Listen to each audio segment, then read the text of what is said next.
Muito boa tarde, meus queridos. Estamos de volta com mais uma entrevista aqui no Show da Tarde. Hoje nós vamos falar sobre autoliderança e nós estamos aqui com um convidado mais que especial, que é o Júlio Domingos. Domingos, né, Júlio? Isso. Ele é especialista em gestão empresarial e ele é palestrante. E hoje nós vamos falar um pouquinho sobre as palestras dele. Ele dá palestras muito interessantes abordando esse assunto da autoliderança.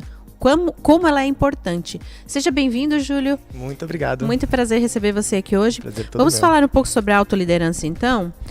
Antes da pessoa, a autoliderança é você se... Obviamente que a palavra já explica tudo, né? Você tem que aprender a se autoliderar antes de poder liderar alguém. Fale um pouquinho sobre isso. Sim, é um conceito da gente poder olhar para si mesmo e encontrar um motor próprio para eu fazer aquilo que eu sei que é necessário. Então, quando eu tenho autoliderança, eu vou atrás não do que está fora, mas do que está dentro de mim, minhas virtudes, minhas forças, para que eu possa fazer aquilo que eu me comprometi. Aquilo que eu me propus, né? Exato. Afinal de contas, gerir não é uma coisa fácil de se fazer, né? A gestão, não é. Ela envolve um monte de coisas. Você não dá para eu chegar e me aventurar e dizer eu vou ser líder e pronto, acabou. Tem todo um passo a passo que eu preciso seguir, que a autoliderança fala nas suas palestras, né? Quais são os aspectos assim que você considera muito importantes um gestor trabalhar em si mesmo para que ele seja um bom líder? Certo. O gestor, ele é um profissional que ele acaba tendo uma série de pessoas que ele está cuidando, né? E o que é gerir pessoas? Gerir pessoas é fazer com que aquela pessoa execute da melhor maneira que ela puder aquela tarefa. O trabalho não é fazer a pessoa executar. E que isso é impossível, na verdade. Que a pessoa só faz se ela quiser. E aí a gente percebe que tem uma diferença entre liderar os outros e se autoliderar. E aí tem dois elementos dentro do líder que ele pode perceber que ele consegue conduzir melhor. Ou porque ele sabe fazer, aprendeu a tarefa, aprendeu a se conduzir, e outro porque ele é uma pessoa muito carismática e estimula as pessoas a fazer. Então o líder ele pode ir por dois caminhos. Esse de poder justamente ensinar a pessoa a ter força para resolver, e também ele tem aquela moral, né, para ele poder exigir daquilo, para ele exigir a tarefa da pessoa, ele também tem que saber fazer e ele tem que saber se conduzir. E às vezes, acontece, né? O líder ele não está bem sempre, né, Júlio? Às vezes o líder ele também, ele não pode deixar a peteca cair, né? Ele o tem líder que é um tá ser sempre... humano, né? O líder é um ser humano também, ele sente, tem dias que ele também não está muito bem. Acho que a grande sacada disso é você manter aquele nível de autoliderança numa constância, em que pese você ter essas caídas no meio do caminho.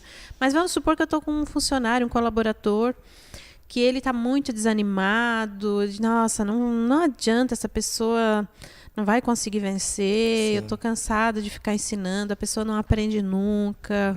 O que você recomenda nesses casos em que o gestor já está achando que vai desistir do empregado? Sim, isso acontece bastante, e às vezes o gestor ele percebe muito rápido que a pessoa não vai dar certo, digamos assim.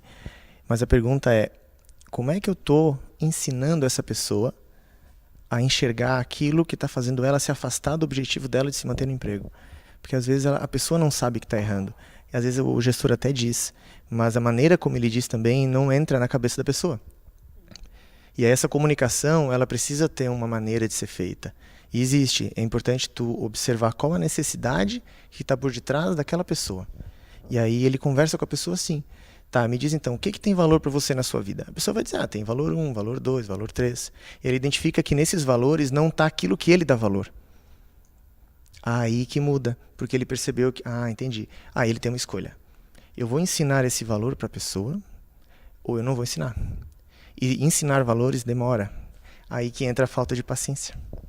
Leva tempo. E aí, como a gente é imediatista, a gente quer tudo para assim. ontem, a gente quer produção, meta, tem que cumprir meta, tem que tem que correr atrás de resultado.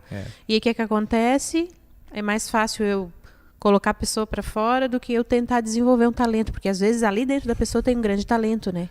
Que não vale a pena você desperdiçar. De repente a pessoa com menos vício vale mais a pena investir do que uma pessoa com mais vício. Eu não sei se isso existe ou não, se é legal trabalhar isso ou não. Eu prefiro a pessoa 100% experiente, depende da função. Depende da função, depende também do momento da empresa. Às vezes realmente o negócio não tem tempo. Ele precisa de alguém mais pronto. E geralmente alguém mais pronto é mais caro. Então, vai sair caro. Ou tu vai pagar esse profissional, que já está pronto, ou tu vai pagar para treinar esse profissional, um dos dois. E às vezes tu paga através do teu tempo. Então, tu tem que pegar o teu tempo e ensinar a pessoa. Então, para ter alguém qualificado, vai dar trabalho. E aí por isso que a gente diz, olha, o que, que você quer? Porque a escolha é do gestor, se ele vai realmente ensinar ou não. Aí que a gente volta no conceito da autoliderança.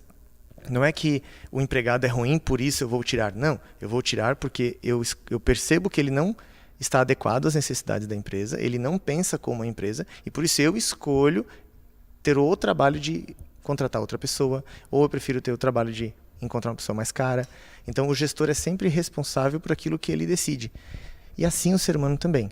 Então, como eu falei, o gestor ele é um ser humano, assim como todos. Então todos nós precisamos olhar para dentro e dizer, eu sou responsável pelo quê? Sempre por nós. Você me comentou um negócio que eu fiquei intrigada, sabe? Ah, sim. Que foi? Quando você disse que todo mundo quer chegar lá, todo mundo quer ter sucesso, todo mundo quer empreender e ser um sucesso, ninguém quer fracassar. É. E é engraçado porque você falou um negócio da ansiedade, do medo, em relação ao medo de chegar lá. Quando eu chegar lá? E agora? Então, assim, como é que eu preparo essa pessoa para quando ela chegar lá, ela não sentir esse medo? Como é que eu faço? Tem técnicas para isso? Olha, tem muita persistência. Porque a gente vai sempre sentir medo. Não tem como a gente achar que não vai. E o medo, quando a gente para pensar nele, ele é nosso amigo. Imagina se a gente dirigisse sem medo. É verdade. E sair atropelando todo mundo. Ah, batendo carro, fazendo de tudo. Não respeita sinal. É. Então a gente convive com medo. Só que alguns medos a gente sabe lidar com eles. Outros são novos. E a gente acaba não sabendo o que fazer. O problema do medo é ele paralisar a gente. O medo é um problema quando ele paralisa. E dependendo, se a gente não controla essa energia do medo, ela vira pânico. E aí o pânico ele é o oposto do medo. Enquanto o medo nos protege, às vezes até demais, o pânico é uma ausência total de medo. Então teve um terremoto no Chile uma vez, que as pessoas, não por medo, mas por pânico, se jogavam do prédio, porque o prédio estava tremendo, ia cair. Nem caiu o prédio, a pessoa se jogou. Apavorada. Deu apavoro e por isso ela se matou. Nem precisava, porque deu pânico. Nossa. Isso acontece em muitas pessoas que também vão dar palestras. Então esse medo, por falta de um certo controle da respiração, às vezes a pessoa não respira e ela acaba entrando em pânico. E o pânico faz a pessoa fazer, sabe aquele branco que dá na pessoa? De repente sumiu o que eu ia falar? Vai no rompante. Ele é uma expressão do pânico. Então o medo ele vem para nos ajudar. Então o medo ele me dá uma informação crucial. O que eu vou ter que enfrentar? Qual é o preço que eu vou ter que pagar para alcançar isso? E aí todos esses medos de dar errado, eles vêm como uma casca. Mas lá dentro tem o medo de dar certo. Porque a gente não está acostumado a ser feliz. Então, e aí? Vai que eu sou feliz, o que eu faço? Como é que é ser feliz? Tá, todos os dias ser feliz? Eu não sei o que é ser feliz. O que é isso? Tem gente que sente uma vez e depois começa a ter o sabotador, né? Existe esse termo sabotador. Existe. Ele é uma força da natureza que nos coloca pontos de evolução. Que é o medo, que é a própria ansiedade. São coisas que eu preciso vencer dentro de mim. Mas se eu não tivesse isso, eu também não ia ter o que superar. Então, me dá um ponto, é como aquela corrida de obstáculos, né? Tem aquele obstáculo, tem que subir. É como subir uma montanha. Se eu não subir a montanha, eu não vou ter aquela vista. Só que a vista alta, quando a gente vence o medo, não é uma vista física, é uma vista de consciência. Então, a gente eleva a nossa consciência e consegue ver as coisas de cima. Aí a gente enxerga melhor os desafios. Ah, então esse aqui eu já passei. Então é dessa maneira. Tá, e aí a vida começa a ficar meio sem graça. Sim. E aí o que faz a pessoa que tem autoliderança? Ela acaba buscando outros medos para vencer. Que loucura, hein? O ser humano é bichinho complexo, né? Ele é complexo. Imagina eu ter medo do sucesso. Medo de quando eu chegar lá numa coisa, estou lutando tanto por aquilo e quando eu consigo, eu tenho medo. Mas porque aí eu já estou em território desconhecido, né? Só o que me deixa tranquilo é a tal da zona de conforto. Quando eu saio dali para fora... E aí a pessoa percebe que já está um tempo na zona de conforto.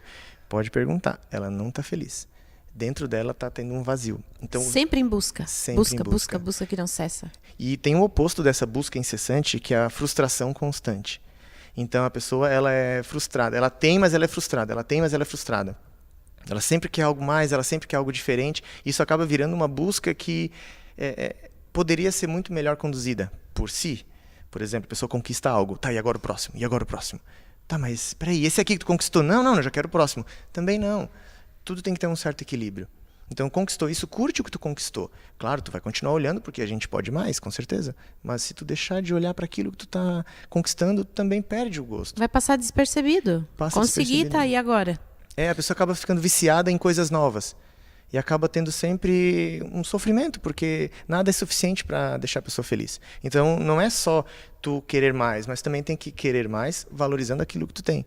E é muito comum a gente também se perder nesse caminho, de tu sempre estar naquela energia do novo, de quero isso, quero aquilo. Tá, e aí? Né? Isso pode se aplicar, inclusive, agora, já que a gente está falando de autoliderança, Sim. isso que você falou, de a gente estar sempre em busca, consegue, não quer mais. Já não quero mais brincar com esse brinquedo, quero outro. Uhum. Isso pode, de repente, se a gente não tiver essa consciência, pode até você refletir isso no seu colaborador. No caso, o colaborador chegou no nível que você quer e você já começa a ver defeito nele de novo. Porque já não está bom. Você ensinou a pessoa a ser daquele jeito, mas não está bom. Começa a ver defeito. Será que isso não pode, de repente, se externalizar, assim, não pode, de repente, refletir na hora desse convívio e liderança dentro da empresa, da corporação, Sim. Você acha? Primeiro, eu sempre trago o olhar para dentro, né? Então, o gestor, primeiro ele tem, como é que está a minha autoliderança? Como é que estou eu no meu dia a dia? Eu estou conseguindo, ou o dono da empresa, ou o meu líder, ele está justamente pedindo para eu fazer as coisas. Então, quando a gente tem que pedir para alguém fazer as coisas, é um indicativo de que a pessoa está perdendo aquela autoliderança. Então, ela precisa, ou eu tenho que dar algum desafio para ela, e ela tem que aceitar, claro, ou eu tenho que me dar um desafio. E assim a gente consegue manter as pessoas animadas, porque o desafio nos estimula muito a gente ter um dia bom de trabalho. É verdade. O desafio é muito bom, né? A gente ter desafios no dia a dia e sempre alguma coisa para superar. Não dá também para ficar na mesmice, mas também não dá para você viver lá no futuro, né? Eu tô aqui e já tô sofrendo. Meu Deus, como vai ser? E o ano que vem? E o mês que vem? Será que vai virar o mês que vem? Será que eu vou atingir minha meta? Será? Essa dúvida acaba eu acho que é uma né? coisa que passa muito, isso é muito comum, né? Nas empresas, você que dá palestras e presta consultoria. E a ansiedade acaba corroendo a nossa mente. Eu vejo que a ansiedade ela vira uma inflamação na nossa mente e eu tenho a sensação de que ela consome tempo de vida, porque a gente acaba sofrendo. A gente quer ter tanta certeza do futuro que a gente esquece que tem que fazer agora para o futuro ser bom. Perde o foco. E aí, exatamente, tu foca lá onde tu tens que chegar. Tá, mas e o meu plano? Não, mas eu tô preocupado lá. Tem às vezes gente que acorda nervosa. Não, eu tô nervoso, meu dia vai ser difícil, mas volta a dormir. Como assim tu volta a dormir? Não, tu tem que ir se arrumar e planejar o teu dia. Não, mas eu vejo no dia. Não, planeja teu dia. Se tu tá ansioso, planeja teu dia. Não Sem planejamento não vai, né? Nada vai, né? Nada vai. Nada dura, na verdade, tá? Até vai. Mas vai assim, meio torto. Tempo de vida é curto.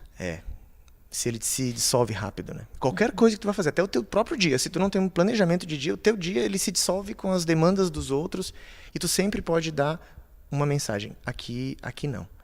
Ontem eu estava conversando com um amigo meu e eu estava falando sobre isso e a gente sempre tem possibilidade, né? Eu puxei, né? Dei um beliscão nele. Ele falou, tu me beliscou? Eu falei, não, tu que manteve a minha mão ali. Tu poderia muito bem ter tirado a minha mão. E assim vai, a gente deixa os outros definirem um pouco o nosso dia a dia, né? E não é assim. Não, com certeza não. Por isso a importância de ter um profissional que está centrado, equilibrado, que se preparou para isso, que é o seu caso, para você poder colocar ordem na casa. É aí que entra o trabalho do consultor, do líder e do palestrante. E né? essa contínua comunicação, através de palestras, de reuniões, de momentos de discussão daquilo que tem necessidade na empresa e das pessoas. O que é relevante de fato, né? De fato. Focar no que é relevante, qual é o objetivo que a empresa quer. Isso mesmo. E se eu, empresa, quiser contratar o meu amigo Júlio Domingos para uma palestra, para uma consultoria, como é que eu faço para te localizar? Podes me ligar no número que está na tela. E também pode falar comigo pelo WhatsApp. E, bom, só falar comigo, a gente marca um horário para conversar. Você tem rede social? Tenho também. Tem um Instagram meu pessoal, que é Júlio Domingos. E também tem um Instagram Unigestão. UNNE Gestão, que é um Instagram. Pelo Instagram tem ali a filosofia de trabalho. Ai, muito bom. Que legal. E você estava falando, até comentou, é muito importante também levar em conta a questão de pedir feedback, né, do meu desenvolvimento. Certeza. Pedir feedback é uma coisa que está dentro, que norteia o seu trabalho, né? Exatamente. O feedback ele é um elemento de humildade. E é a humildade que faz a gente crescer. Então, se você quer crescer, diga, eu preciso saber o que os outros pensam. Então, vá atrás de feedbacks. E com isso você assume aquilo, considera, reflete. E se aquilo for válido, você aplica e melhora. Com isso as coisas se desenvolvem. Mensagem melhor do que essa para encerrar, eu não conheço. Foi a melhor. Fechou com chave de ouro. Pessoal, muito obrigada. Obrigada a você, obrigada China, a muito vocês obrigado. pela audiência. Muito obrigada, Júlia. Foi ótimo falar com você. Pena que o nosso tempo é curto. Passa muito rápido, né? Mas eu gostei muito de conversar com você e te agradeço muito. Então tá, obrigado também. Boa tarde. Boa tarde.